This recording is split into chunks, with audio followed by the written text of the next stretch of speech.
everyone, my name is Allie and welcome to my channel.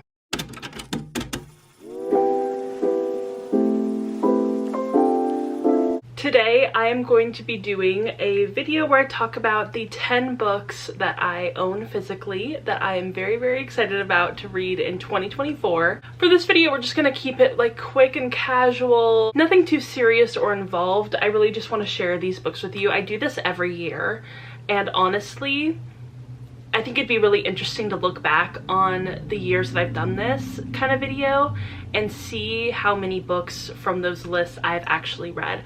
I tried not to repeat any of the ones that I've talked about in previous videos, but if I did, then I do apologize. I'm trying to pick some books that I have not talked about yet. And I also kind of sectioned this off into different little semi-categories. So we're going to start off with two nonfiction books that I am very excited about, and one of them I actually kind of had a tough time choosing between these two books from this specific author. But first we're going to start with the Bell Hooks book, All About Love. And I picked up this book I believe for my birthday last year, and I have not started it yet, so I really intend to start it this year. I feel like this is kind of a book that bears no introduction really, or like no description, because who doesn't know anything about this book? But I will read a little bit of the back. It says, "The word love is most often defined as a noun, and yet we would all love better if we used it as a verb," writes Bell Hooks as she comes out fighting and on fire in All About Love. Here, at her most provocative and intensely personal, the renowned scholar, cultural critic, and feminist skewers our views of love as romance. In this place, she offers a proactive view ethic for a people in a society bereft with lovelessness. I've heard a lot of good things about this book. I've also seen plenty of critiques, so I will be really interested to read this book and see where I land and what I think about it. I've been really intrigued to read more from Bell Hooks for the longest time, and I finally own a copy of one of her books, and I believe that she passed away about a year or so ago, so I feel like I'm very overdue to read this book. And I think that this year I definitely want to focus a lot more on nonfiction. I mean, I try to read nonfiction every single year, but at least so far this year, within the first like 2 weeks of January, I've been really drawn to nonfiction. The next book is the one that I had kind of a tough time deciding which book from this author I wanted to start with, and I decided on Sex and Rage by Eve Babbitt. I also have Black Swans by Eve Babbitt, which I believe is a little bit different. This is a novel and these are stories, and I genuinely I'm not sure really which one I want to start with, but I feel like because I have wanted to read Sex and Rage longer than I wanted to read Black Swans, I feel like this is the kind of the perfect one to start off with. On the back of the book it says, "The popular resurgence of Eve Babbitt continues with this very special reissue of her novel, originally published in 1979, about a dreamy young girl moving between Los Angeles and New York City. Sex and Rage delights in its sensuous, dreamlike narrative and its spontaneous embrace of fate and work, further solidifies Eve Babbitt's place as a singularly important voice in Los Angeles literature, haunting, alluring, and alive." I'm actually really intrigued to read more from prominent Californian, specifically Los Angeles-based writers, if that makes sense. I have read a little bit of Joan Didion in the past. I read The Year of Magical Thinking, I believe, was it a year or two ago? I think it was 2 years ago, in 2022. And Eve Babbitt is another LA-based author that I have been really wanting to read, so super excited to have this book. I believe I also, did I get this one for my birthday or this one? I can't remember which one I got for my birthday, but I believe it was one of these. So yeah, very excited to read this book. Also, I don't know why I categorized that as nonfiction. It's not nonfiction, but it is kind of like based on Eve Babbitt's real life. Like, it's very highly influenced, so we're just gonna roll with it. The next couple of books I want to talk about are kind of more like romance oriented, and the first one I want to talk about is The Bennett Women by Eden Appiah Kubi, and this is a romance, like a contemporary romance retelling of Pride and Prejudice. I am super excited to read this one. I've heard some pretty good things about it. I honestly haven't seen too many people read this book and review it, at least among the people that I follow, but I am very intrigued to read this book because I did last year yeah, last year, I read a contemporary romance retelling of Emma, and I loved it. I was so obsessed with it.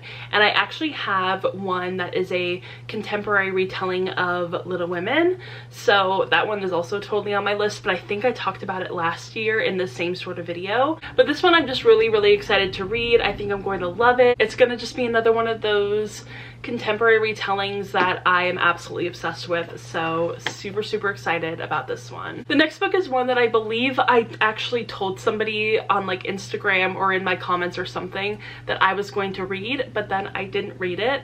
But I do really want to start it because it has that sort of Princess and the Pauper type of vibe, and I love that kind of plot, so super excited to start this one. It's The Stand-In by Lily Chu. I've always really liked stories like that where two people have to switch places because they look very identical to each other, and one of them is like rich and the other is poor. I love that plot for some reason, and I picked this one up a few years ago from Target and I never started it. It's just been sitting there on my shelf, and like, this is the point of these videos. I really want to inspire myself to read the books that I have just been letting collect dust on my shelves. But on the back it says, Gracie Reed is doing just fine. Sure, she was fired by her overly friendly boss, and no, she still hasn't gotten her mother into the nursing home of their dreams, but she's healthy, somewhat happy, and she's mostly holding it all together. But when a mysterious SUV pulls up beside her, revealing Chinese cinema's golden couple, Wei Fong Li and Sam Yao, Gracie's world is turned on its head. The most famous actress has a proposition. Due to their uncanny resemblance, Fong Li wants Gracie to be her stand-in. The catch, Gracie will have to be escorted by Sam, the most attractive and infuriating man Gracie's ever met. If it means getting the money she needs for her mother, Gracie's in. Soon, Gracie moves into a world of luxury she never knew existed, but resisting Sam and playing the role of an elegant movie star proves more difficult than she ever imagined, especially when she learns the real reason Fong Li so desperately needs her help. In the end, all the determination in the world won't be able to help Gracie keep up this elaborate ruse without losing herself and her heart. Doesn't that sound so interesting? Like, I kind of want to read it almost immediately. I'm gonna hold myself back, but I will definitely be finishing this one before the year is up. I'm gonna promise it. I know that that might sound like an empty promise, but I'm going to hold me accountable to reading this book. The next book is one that I absolutely know I'm going to read this year because I actually have the audiobook out from my library. I know that sounds really weird, but I do like to read the books that I own as audiobooks. It doesn't make sense. It doesn't have to make sense. We're just gonna roll with it. And that is Just My Type by Fallon Ballard. And this one I have been really excited to read. I actually started one of her other books and I'm technically reading that physically, but I have not even gotten like 10% of the way through. I literally just started the first chapter. So that one is super fresh. But this one I am also really excited about, and I will probably be finishing before the other book. And on the back this one says, Lana Parker is an expert girlfriend. After a disastrous breakup with her high school boyfriend, she's bounced from long-term relationship to long-term relationship, and even works as a dating and relationships columnist for one of Los Angeles's trendiest websites. But when Lana suddenly finds herself single, she's ready to take a break, both personally and professionally. That is until her high school ex, Seth Carson, takes an assignment at Lana's site. Having spent years traveling the world as a freelance journalist, Seth is a very hard name for me to say. I'm just realizing it. It really brings out my lisp. Seth's finally ready to put down roots. Seth and Lana's chemistry is just as combative and undeniable as ever, and quickly leads to a competition that could shape both of their careers. Pitted against each other by Lana's boss, they are each tasked with writing an article series that goes against their usual dating type. Lana needs to write about being single and staying single, while Seth must learn to settle down and become boyfriend material. Whoever series is most popular wins a highly coveted dream job. But when the two square off, it's not only their careers on the line, but also their hearts. So this one sounds really interesting. It kind of gives off the same sort of vibes as How to Lose a Guy in 10 Days, where they sort of have very opposite endeavors that they're trying to accomplish, but there's like a romance involved. So you know how things are gonna work out. And I love How to Lose a Guy in 10 Days. Literally one of my favorite movies ever. So I think that I'm going to really enjoy this book. At least I have high hopes for it. And I'll also be really interested to see how good the audiobook is. Now we're moving on to more of like the general fiction area. And this is another book I've had on my shelf forever, and that is Long Division by Keith Slayman. And I actually just reread the inside flap while I was picking out this list, and this book sounds so interesting. On the inside it says, told in 2 separate stories and written with sharp humor and deep humanity, Long Division is an ambitious mix of contemporary Southern Gothic and Murakami-esque magical realism. In the first of the 2 stories, set in 2013, 14-year-old Citoyen City Coulson becomes an overnight YouTube celebrity after an onstage meltdown during a nationally televised "Can you use that word in a sentence" contest. The next day, he's sent to stay with his grandmother in a small Mississippi community where a young girl named Baez Shepard has recently disappeared. Before leaving, City is given a strange book called Long Division without an author. He learns that one of the book's main characters is also named City Coulson, but Long Division is set in 1985. City's 2 stories ultimately converge in the work shed behind his grandmother's house, where he discovers the key to Baez's disappearance. Intimately attuned to the confusion of young Black Americans who live under the shadow of a history that they gropingly understand, this dreamlike novel shows the work young Black people must do in a country where racialized inequality is persistent but mutable, that the past is not the present but isn't either entirely past. Doesn't that sound so intriguing? Aren't you just wanting to pick up this book immediately? And it's really cool because, like, here's the cover, but also here's the cover. Kind of cool. Some of it is upside down. You know what I mean?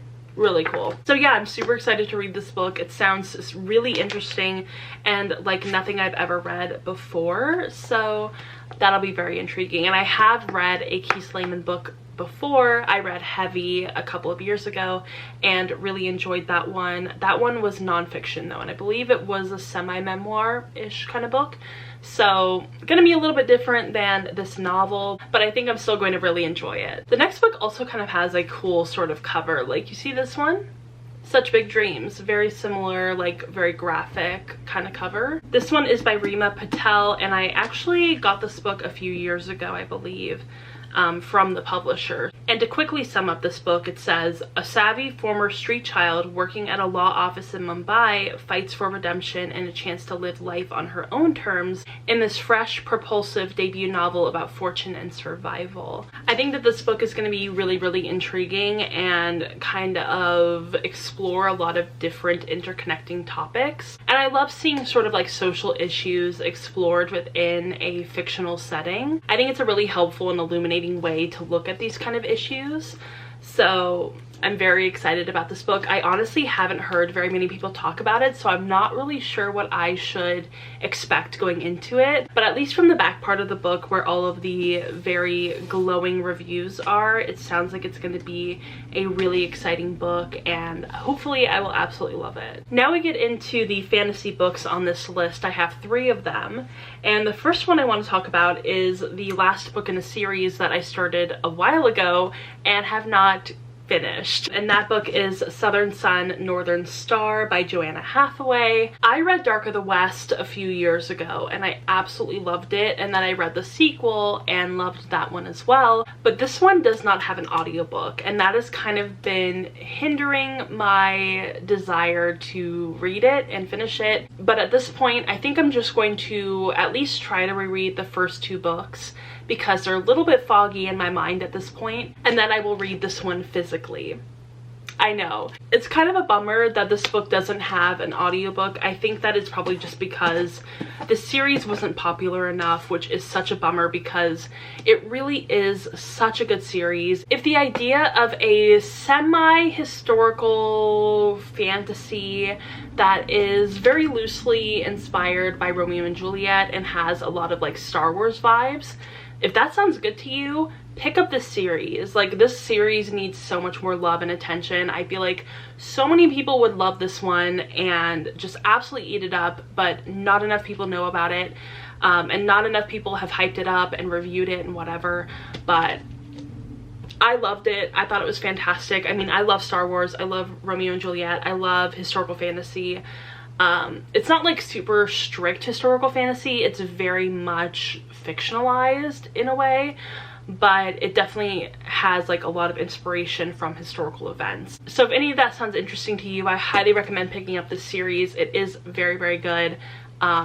Take my word for it. The first book is Dark of the West, the second book is Storm from the East, and I haven't read this one yet, but I can only assume that it will be a fantastic ending to the series. I just realized that a lot of these books are either part of a series or like a second or third or whatever book from an author. The next book I want to read is Naomi Novik's Spinning Silver, which I actually am almost done with Uprooted, and I am loving it so, so much. But I've heard from so many people that this one is better than Uprooted, which, I mean, I don't know how that's possible, but I am really excited. It makes me very, very intrigued to read this book. On the inside cover it says, with the Nebula Award-winning Uprooted, Naomi Novik opened a brilliant new chapter in an already acclaimed career, delving into the magic of fairy tales to craft a love story that was both timeless and utterly of the now. Spinning Silver draws readers deeper into this glittering realm of fantasy, where the boundary between wonder and terror is thinner than a breath, and safety can be stolen as quickly as a kiss. Miriam is the daughter and granddaughter of moneylenders, but her father's inability to collect his debts has left his family on the edge of poverty, until Miriam takes matters into her own hands. Hardening her heart, the young woman sets out to claim what is owed and soon gains a reputation for being able to turn silver into gold. When an ill-advised boast draws the attention of the king of the Sterric, grim fey creatures who see more ice than flesh, Miriam's fate and that of two kingdoms will be forever altered. Set an impossible challenge by the nameless king, Miriam unwittingly spins a web that draws in a peasant girl, Wanda, and the unhappy daughter of a local lord who plots to wed his child to the dashing young Tsar. But the Tsar is not what he seems. The secret he hides threatens to consume the lands of humans and Sterric alike. Torn between two deadly choices, Miriam and her two unlikely allies embark on a desperate quest that will take them to the limits of sacrifice, power, and love. Channeling the vibrant heart of myth and fairy tale, Spinning Silver weaves a multi-layered magical tapestry that readers will want to return to again and again. I'm so excited for this book. If it wasn't clear already, this is sort of a retelling of Rumpelstiltskin, which I am just so excited to read. I used to have this like very big book of fairy tales, myths, folklore, that kind of stuff. And it was a collection of those kind of stories from a lot of different cultures, and it had the story of Rumpelstiltskin in it, and I was always very intrigued by that story. So it will be very interesting to see this one take that story and explore it through a Jewish author's lens. So yeah, I'm very excited to read this book, and like I said, I've heard so many good things about it, so hopefully I will also really, really love it. And the very last book is the second book in the series, which I have started but have not finished, and that is The Missing of CLA Delon by Christelle DeBeau. I just realized I have like a little rip in the cover right here. That's so sad.